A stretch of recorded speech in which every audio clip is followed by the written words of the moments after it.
So yun, meron tayong bagong printer dito, L121. So yan, Epson L121. So titingnan natin kung ano ang problema nito. So ito po ay printer only, hindi po ito 3-in-1. So sabi lang ni client, ni nagpagawa nito, ay ayaw kumain ng papel. So kung di siya kakain ng papel, posible may nakabara or nabali yung spring dito sa paper feeder sa bottom. Dalawa to, ayan, yan, dalawa yan. So titingnan natin kung ano ba talaga ang problema niya. So mag-test print muna tayo.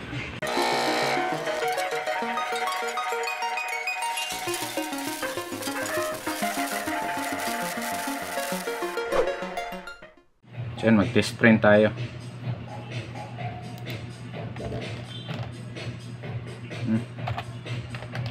Control P, hanapin natin si L121. Yan. So print. So titingnan natin dito kasi lalabas ang problema niyan pag yan, error.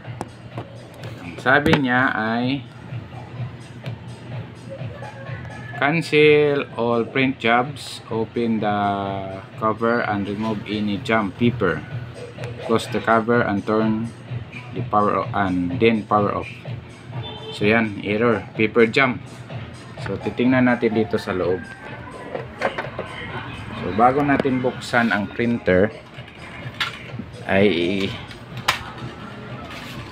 bago nyo buksan yung printer, try nyo munang ikot-ikutin yung mga gear dito sa ilalim. And try nyo munang ikutin yung mga gear dyan sa ilalim. So bago nyo ikutin, kailangan naka-off yung printer. Yan.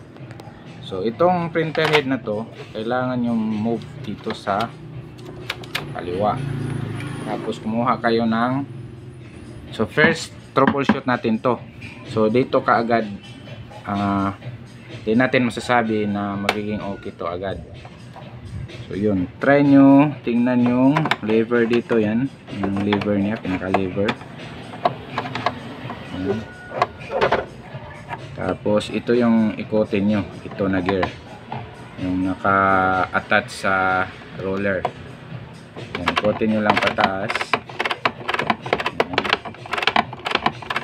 Tapos dito sa likod naman, yan, itong ano dito, feeder, ito ikutin nyo din to. Yan. Yan lang, hindi pa natin binuksan yung printer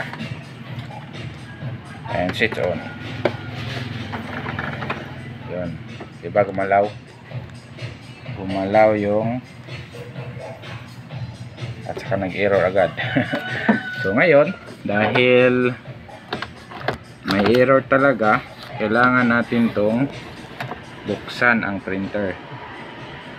So first step lang yun, kasi ginawa ko yun, baka nag-stuck lang yung ano niya, nag-stuck yung mga gear.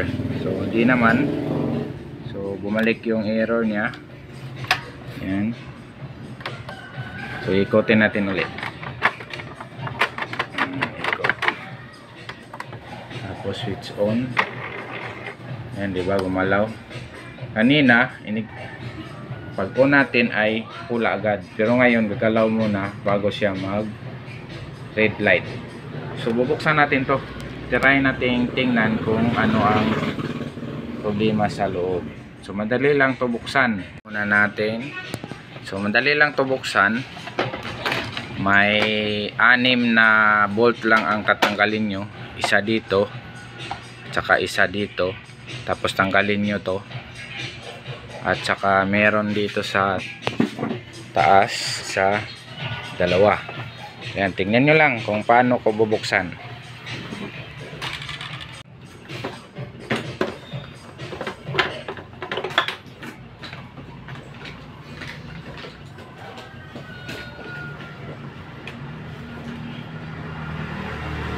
nakuha ko na yung dalawang bolt dito.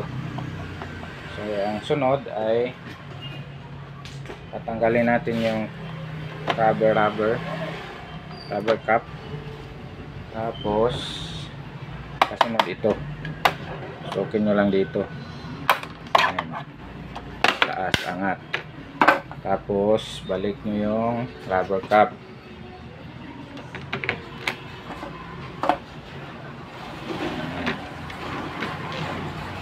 Kabalik nyo, may dalawang bolt to sa ilalim. Tanggalin nyo ito. Ayan. So dapat puti yung kulay na sa ilalim. So ngayon ay nagiging black. So posible na buksan na to. So binuksan na to nila. Yan, di ba? So dapat ito ay nasa ibabaw. Tulad nito, black. So kadalasan kasi ng mga printer, pag ang bolt white nasa ilalim yan, sa ilalim ng mga printer, ilalim dito mga white ang kulay, pag sa labas ay black. So posible nabuksan na to. So titingnan natin kung paano to na-repair, kasi mahirap mag-ayos pag nabuksan na yung printer. So ngayon naman, paano to hilain? So itiin nyo lang dito itong may paper guide dito, tapos hilahin nyo pataas. Yan. Yan, kadali lang buksan. So inspection natin yung printer.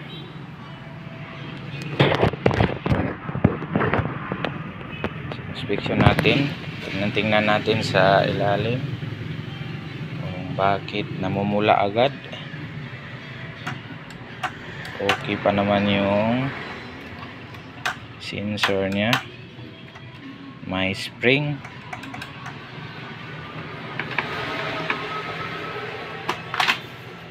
Ayan. Ba't kaya? So wala namang ano dito, wala namang foreign object. So ito yung lever. Pag mag-ikot kayo ng ito, pag iikot nyo to, kailangan nakalabas tong lever dito, lever lock. Tapos ikotin, diba? Ikotin nyo lang kung matigas ba. So di naman siya matigas. Bakit kaya siya nag-paper jam? So wala namang problema dyan. So try natin ikutin to uli.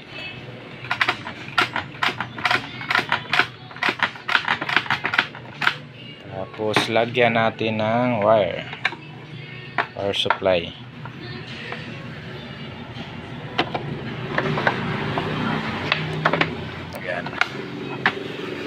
Tapos switch on natin. So wala pa tayong ano dyan, ni-repair. Ikot ng ikot lang, pinaikot-ikot lang natin yung gear. So yan, pupula na naman. Bakit kaya? Bakit kaya? So okay naman yung gear dito. So ngayon, tingnan naman natin yung flex niya. Baka may problema dito sa flex. Bago to, bagong printer to. Tingnan nyo, malinis pa, diba? So wala namang problema sa flex.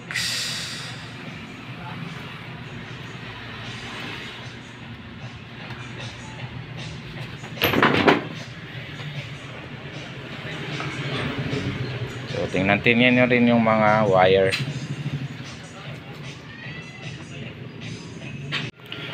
So ayon sa pag-check natin, tinik ko itong mga flakes, ay merong ano dito, itong sa sensor na flakes, meron siyang bali sa gitna. Yan, pag hinawakan mo kasi siya, kinapa mo, ginanon, meron kang mararamdaman na parang bali yan. Kung nakikita nyo, mahirap kasi siya tingnan sa camera. Yan, di ba? Yan oh. Yan. Yan oh. Yan. Parang may bukol. So pag ganito kasi yung sira, pag sa sensor ng printer head, pag on mo ng printer, kaagad yan namumula. So try natin kung talaga bang mamumula yan agad pag inon. Pag tatanggalin kasi natin to, try nyong tanggalin yung flex na good, tapos i-on nyo tong ano, mamumula yan agad. Yan, di ba? Kasi hahanapin niya yung sensor ng printer head. So ito kasi naka-attach to sa likod ng sensor dito sa kabila. So pag wala yan, pag wala, namumula yan agad. So try natin uli. So ibalik ko yung printer head flex. Ibalik ko. Tapos yung ito. So try natin ganyanin, tapos move natin yung printer head dito na sa gitna para yung flex ay di po siya nakaunat. So yan, try natin yun. Dapat gagalaw yan ng konti, tapos pag na-reach na niyo yung bali, mag-disconnect yan dito sa printer head mismo. Yan, diba? Parang gagalaw pa. Pag gagalaw yan ng gagalaw, mamumula yan agad. Ayan, di ba? Kasi yung flex ay may bali, di ba? So bali, pag nasa portion siya na nagka-connect pa, ay gagalaw yung head na yan, di ba?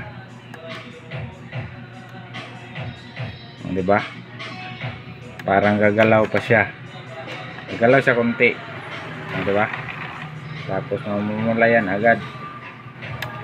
So yun, papalitan natin ng printer head flex. Ito lahat papalitan natin. Tapos tingnan natin mamaya kung mag-i-error pa ba siya. Yun, let's go, palitan natin. So yun, tapos na natin napalitan ng flex. Yan, bago na to. So napalitan na natin. So mag-test print na tayo ngayon kung try nating i-on kung nawala ba yung error. Yan, nakabit na natin yung plug wire. Try natin on.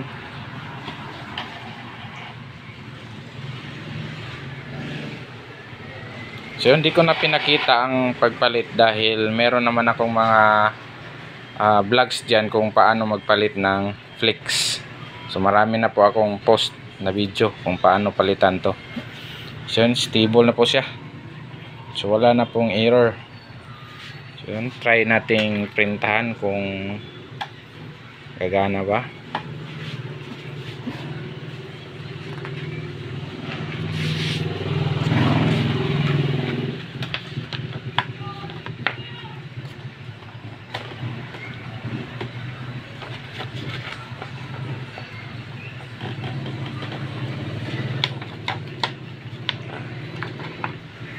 So yan, test print tayo.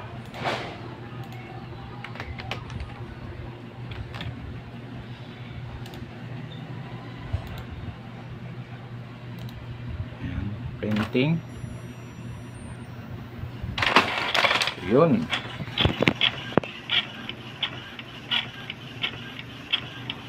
So yun lang ang problema niya, flex. So napakadali lang. So, palitan nyo lang ng bago. So yun, hanggang dito na lang. Don't forget to like and subscribe our channel. Tapos pakihit na rin ang notification bell para ma-update kayo sa mga bagong upload natin. So yun, another printer naman ang napagana natin. Ayan, thank you sa panonood.